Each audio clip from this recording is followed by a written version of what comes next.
In today's video, we'll be talking about activation function.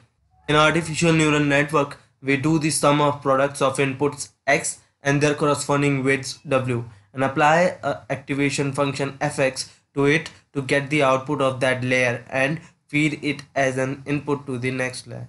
Activation function हमारे input और सम of product और desired output में convert करने के लिए होता है और अगर टेक्निकल टर्म्स में कहूँ neuron calculates a weighted sum of its input adds a bias and then activation function decides whether it should be fired or not. Fired. अब यहाँ fired का क्या मतलब है?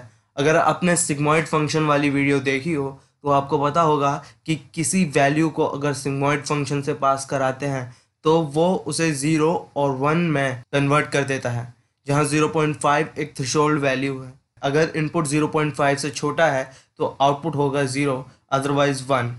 Here 1 stands for fired and 0 stands for not fired.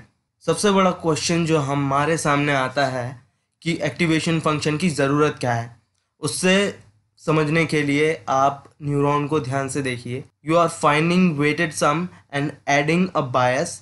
लेकिन ये काम तो आप लीनियर रिग्रेशन में भी कर रहे थे, कोफिशिएंट्स फाइंड करके उन्हें अपने इनपुट से मल्टीप्लाई करना, सम निकालना एंड एक कांस्टेंट वैल्यू ऐड करना, राइट. तो हमें न्यूरल नेटवर्क्स की क्या ज़रूरत है. सोचिए कि अब आपको एक नॉन लीनियर फंक्शन ड्रॉ करना है अपने डेटा सेट को प्लॉट करने के लिए.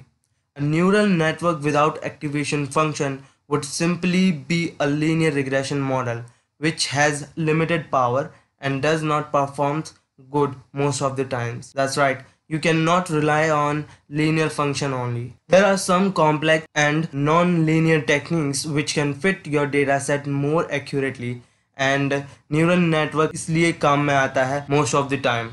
It acts like a universal method that can work almost with everything such as regression, classification, images, video, sounds etc. तभी तो डीप लर्निंग में सिर्फ न्यूरल नेटवर्क ही यूज होता है.